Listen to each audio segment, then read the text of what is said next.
আসিফ মাহমুদ ভুইয়া এই ভাইদের বক্তব্য গতকালকে এসেছে, বিএনপির মহাসচিবের বক্তব্য এসেছে।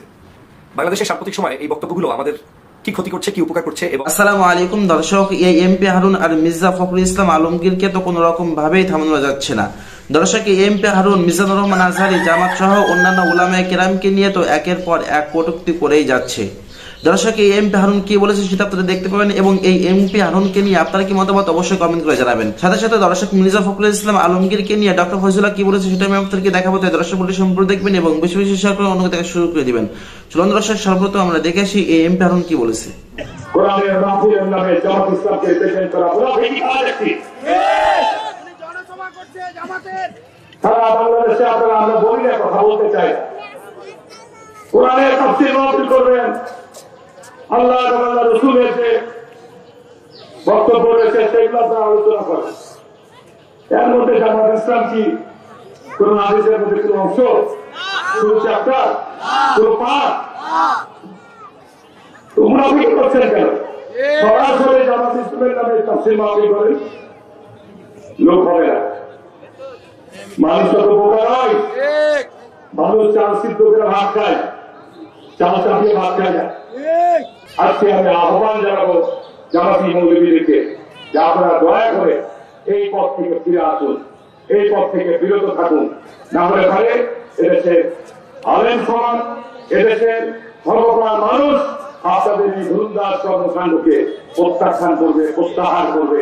এবং এইগুলো আপনাদের এখন আর আগের মতো প্রযুক্তির যুগ, এখন মানুষ টেলিভিশন, রেডিও থেকে শুরু করে শুধু নয়, সামাজিক যোগাযোগের মাধ্যমে মুহূর্তের মধ্যে সমস্ত কিছু ছড়িয়ে যাচ্ছে। আমি অত্যন্ত কষ্ট করে বলতে হচ্ছে যে বাংলাদেশে জামাতের কয়েকদিন আগে বিএনপি নিয়ে যে কটূক্তি করছে ঠিক না। বিএনপি তো আমি বলছিলেন ইসলামিক দল। আমার নেতা সংবিধানে আল্লাহর প্রতি অবিচল আস্থা বিশ্বাস রাষ্ট্র পরিচালনা দুর্নীতিতে সংযুক্ত করেছে। আবারও হবে সংবিধানে সেই বিশ্বাস। আমরা বিশ্বাস করি আল্লাহ সমস্ত শক্তি বস্তু, আল্লাহ সমস্ত ক্ষমতার মালিক। শহীদ রাষ্ট্রপতি জিয়াউর রহমান বাংলাদেশে আলেম সমাজকে, বাংলাদেশের সর্বসাধারণ মানুষের জন্য যা দিয়ে গেছেন, এই কল্পনা করা যায়? আজকে জামাত ইসলাম জিয়াউর রহমানের 15 আগস্টের নতুন রাজনৈতিক অনুমোদন দেওয়ার পর 40 বছর যাবত আপনাদের সঙ্গে চলা হয় জোটবদ্ধ নির্বাচন, না এই জোটপথ আন্দোলন, না এই ঐক্যবদ্ধ আন্দোলন। এখন আপনারা নির্বাচন এককভাবে করবেন, করেন না কেন? কোনো অসুবিধা নেই। কিন্তু আপনারা নির্বাচন করতে গিয়ে যদি বিএনপিকে সমালোচনার মধ্যে দিয়ে আসেন, তাহলে কিন্তু অতীতের রেকর্ড আছে। আপনারা এককভাবে নির্বাচন করেছেন, ঠিক পেয়েছেন কয়টা? আর যখন বিএনপির সাথে জোটবদ্ধ নির্বাচন করেছেন, ঠিক পেয়েছেন কতটি? যখন এই বিএনপির বিরুদ্ধে সরকার করেছেন, আওয়ামী লীগের সাথে প্রায় বন্দী হয়েছেন। দর্শক, এমপি হারুনের ব্যাপারে আপনারা কি মন্তব্য অবশ্যই কমেন্ট করে জানাবেন। চলুন দর্শক, এবার আমরা দেখে এসেছি ডক্টর ফয়জুল্লাহ কি বলেছে। 5ই আগস্টের বিজয়ের পরে বাংলাদেশে রাজনৈতিক সংগঠনগুলো, বিশেষ করে বিজয়ে অংশগ্রহণকারী সাধারণ শিক্ষার্থীদের নেতৃত্বে যে সংগঠন গড়ে উঠেছে, বৈষম্য বিরোধী আন্দোলন, এবং বাংলাদেশের সিনিয়র যে রাজনৈতিক সংগঠন রয়েছে, বাংলাদেশ জাতীয়তাবাদী দল বিএনপি, বাংলাদেশ জামাত ইসলাম, ইসলামী আন্দোলন বাংলাদেশ, এর বাহিরেও ছোট বড় বিভিন্ন রাজনৈতিক দলের মধ্যে বিভিন্ন ধরনের আলোচনা চলছে, সমালোচনা চলছে, একে অপরের প্রতি তির্যক মন্তব্য ছুড়ে দেওয়া হচ্ছে। সর্বশেষ মন্তব্যটি গতকালকের আমরা দেখতে পেলাম। গতকালকের বাংলাদেশের সরকারের, বর্তমান সরকারের 2 জন উপদেষ্টা, তরুণ উপদেষ্টা, যারা আমাদের সকলের এই ছাত্র সমাজের নেতৃত্ব দিয়ে 5ই আগস্টের সেই বিপ্লবকে ত্বরান্বিত করতে নেতৃত্ব দিয়েছেন, নাহিদ ইসলাম, আসিফ মাহমুদ ভুইয়া, এই ভাইদের বক্তব্য গতকালকে এসেছে, বিএনপির মহাসচিবের বক্তব্য এসেছে। বাংলাদেশের সাম্প্রতিক সময়ে এই বক্তব্যগুলো আমাদের কি ক্ষতি করছে, কি উপকার করছে, এবং এই বক্তব্যগুলোর মধ্য দিয়ে আলটিমেটলি কারা উপকৃত হচ্ছে সে বিষয়ে আজকে কথা বলার চেষ্টা করছি। প্রথমত হচ্ছে, আমাদেরকে মনে রাখতে হবে যে বিজয়টা আমরা অর্জন করেছি মাত্র কয়েক মাস আগে। দীর্ঘ প্রায় 16 বছর বাংলাদেশে এই সকল মানুষই নির্যাতিত ছিলেন। বিএনপি নির্যাতিত ছিল, জামাত নির্যাতিত ছিল, এই সাধারণ শিক্ষার্থীরা নির্যাতিত ছিল, সবচেয়ে বেশি নির্যাতিত ছিল রাজনৈতিক সংগঠনের নেতাকর্মীরা। কিন্তু রাজনৈতিক নেতাকর্মীরা বাস্তবিক অর্থে নির্যাতিত থাকলেও ফলপ্রসূ কোনো রেজাল্ট নিয়ে আসতে পারে নাই 5 তারিখের আগ পর্যন্ত। 5 তারিখেই ছাত্র জনতার বিপ্লবের মাধ্যমে শেখ হাসিনা বাংলাদেশ থেকে পালিয়েছে। মনে রাখতে হবে, শেখ হাসিনা পালিয়েছে। শেখ হাসিনা বাংলাদেশে জেলের মধ্যে নাই, কিংবা দেশের মধ্যে নাই, কিংবা দেশে থাকতে পারেন নাই। তার মানে বিপ্লবটা এত বড় চেতনার, এত বড় স্পিরিট নিয়ে হয়েছে যে তাকে শেষ পর্যন্ত পালাতে হয়েছে। এবং এই পালানোর পিছনে দুই একটা কারণও রয়েছে। কারণ হচ্ছে, শেখ হাসিনা যদি খুন না করতেন, বিশেষ করে 24-এর যে জুলাই বিপ্লব যেটাকে বলি, এই বিপ্লবে যদি 2000 মানুষকে খুন, 50,000 মানুষকে বিভিন্নভাবে হাত পা পঙ্গু না করতেন, তাদের অঙ্গ প্রত্যঙ্গ নষ্ট না করতেন, তাহলে হয়তো তিনি না পালিয়ে পারতেন। কিন্তু তিনি নিজে জানেন যে এগুলোর বিচার যদি বাংলাদেশে কিঞ্চিত পরিমাণও হয়, তাহলে তার বাংলাদেশে থাকার কোনো সুযোগ নাই, কারণ তাকে মৃত্যুদণ্ড হতেই হবে। যে কারণে তিনি যে কারো পরামর্শ হোক, তিনি নিজ দায়িত্বে সেখান থেকে পালিয়েছেন। তো আজকের আমরা এক জায়গায় এসে দাঁড়িয়েছি যেটা কঠিন একটা সময়ে। এটা আসলে বর্ণনা করা খুব টাফ। কারণ হচ্ছে, বাংলাদেশে রাজনৈতিক সংগঠনগুলো চিন্তা করছে তাদের আধিপত্য কিভাবে টিকে থাকবে। ছাত্র সংগঠনগুলো চিন্তা করছে তারা এত বড় একটি বিজয়কে নেতৃত্ব দিয়ে নিয়ে এসেছে, তাদের কথার কোনো গুরুত্ব থাকবে না। এই যে দুই ধরনের জায়গায় দুদিকে টানাটানি চলছে, মাঝখানে উপকার হচ্ছে কার? মাঝখানে উপকার হচ্ছে বাংলাদেশ থেকে পতিত স্বৈরাচার আওয়ামী লীগের।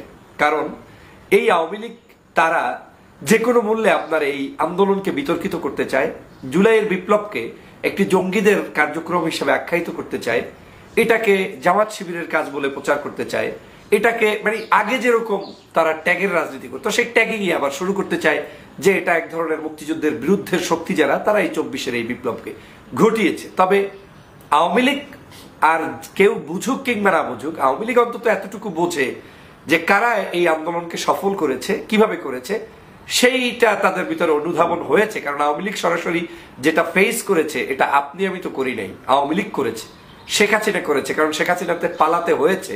অতএব কার কারণে পালিয়েছে, কিভাবে পালিয়েছে, সেটা শেখ হাসিনাকে কিন্তু প্রতিদিনই আজকে নাড়া দিচ্ছে। যাই হোক, সে ভিন্ন আলোচনা। কিন্তু নাহিদ ইসলাম সাহেবের কালকের স্ট্যাটাস এবং আমাদের দলের পক্ষ থেকেও যে বিভিন্ন ধরনের মন্তব্য, এই মন্তব্যগুলোর মাঝখান থেকে আমরা আওয়ামী লীগের উপকার করতে যাচ্ছি কিনা সে বিষয়টা এখন খেয়াল করা জরুরি হয়ে দাঁড়িয়েছে।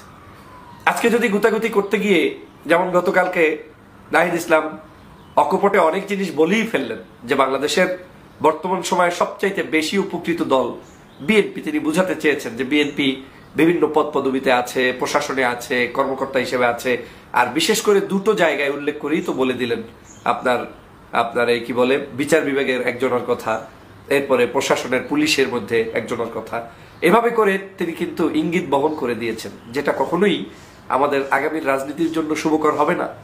কারণ এই উদাহরণগুলোই টেনে একটা সময় আপনার প্রতিপক্ষই সামনে এসে দাঁড়াবে এবং আপনাদের মধ্যে আমাদের মধ্যে যে প্রত্যেকের যে বিভিন্ন ধরনের ইন্টারনাল প্রবলেম চলছে, এই ইন্টারনাল প্রবলেমগুলোই একটা সময় শক্তিতে রূপান্তরিত হয়ে বিরোধী পক্ষের তথা বর্তমান ফেসিবাদের সেই শেখ হাসিনার হাতকেই শক্তিশালী করবে। আমাদের এই সরকারকে সময় দেওয়া উচিত। বাংলাদেশের যে রাজনৈতিক দলগুলো রয়েছে তাদের ভাবনায় নিয়ে আসা উচিত যে আমরা অনেক কিছুই পারি না। আমি শুরু থেকেই একটি কথা বলি, আমার এই কথাগুলো অনেক গুরুত্বপূর্ণ আপনার কাছে মনে নাও হতে পারে, কারণ আমি গুরুত্বপূর্ণ কোনো নেতা আপনার কাছে না।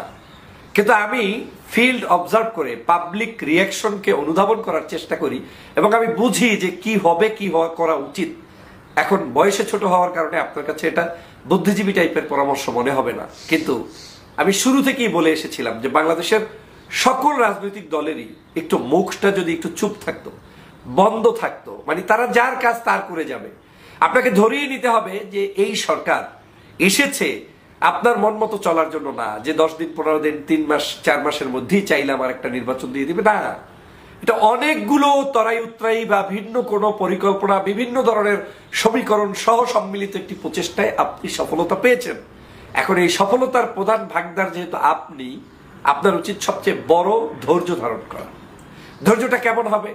আমরা যদি আজকের আওয়ামী লীগ ক্ষমতায় থাকতো তাহলে আমরা 29 সালের আগেও একটি সুষ্ঠু সুন্দর নির্বাচনের চিন্তাও করতে পারতাম না মাথার মধ্যে। তাহলে ধৈর্যের লেভেলটা এরকম থাকা উচিত যে 29 সাল পর্যন্ত যদি আওয়ামী লীগ থেকে চিন্তাও করতে না পারি, তাহলে ডক্টর মোহাম্মদ ইউনূস তো 2026-এর মাঝামাঝি বলেই দিয়েছে, তো সেটা যদি 27-এর আগেও হয়ে যায় তো সমস্যা কি? আমি চাই না যে নির্বাচন দেরিতে হোক, কিন্তু নির্বাচন কালকে হলেও আলহামদুলিল্লাহ। কিন্তু কোনো কারণে যদি নাই হয়, সে নিয়েও বিচলিত হওয়ার কিছু নেই, কারণ যারা এখন রেডি পার্টি আছে তারাই আগামীর রাষ্ট্র ক্ষমতায় যাবে, সেটা কেউ ভাঙতে পারবে না। এটা হচ্ছে বাস্তবতা। এটা ভাঙার জন্য যে শক্তি সেটা এখনো বাংলাদেশে তৈরি হয়নি। অতএব বিতর্ক সৃষ্টি করে বরং তৈরি করার পথকে আমরা সহজ করে দিচ্ছি। আজকের বাংলাদেশে স্বভাবতই বাংলাদেশের বিএনপি সর্বোচ্চ বড় দল এবং বিএনপির সাথে জামাত ইসলাম সেকেন্ড লার্জেস্ট পার্টি আমি এখন পর্যন্ত মনে করি। এই পার্টি দুটো যার যার শক্তিমত্তা নিয়ে যদি কাজ করে, ফিল্ডে যদি তারা তাদের দাওয়াতি কাজ করে, তাদের মানুষের কাছে আহ্বান পৌঁছে দেয়, আমার আহ্বান আমি পৌঁছাবো, তার আহ্বান সে পৌঁছাবে, জনগণ ডিসাইড করবে যে কে আগামী দিনের বাংলাদেশের নেতৃত্ব দিবে। তো জনগণকে সেই সুযোগটা যদি আপনি দিয়ে দেন, দেখবেন বাংলাদেশের ন্যাচারাল নিয়মেই হয়তো এখানের বড় পার্টি ক্ষমতায় আসবে, মেজ পার্টি বিরোধী দল হবে।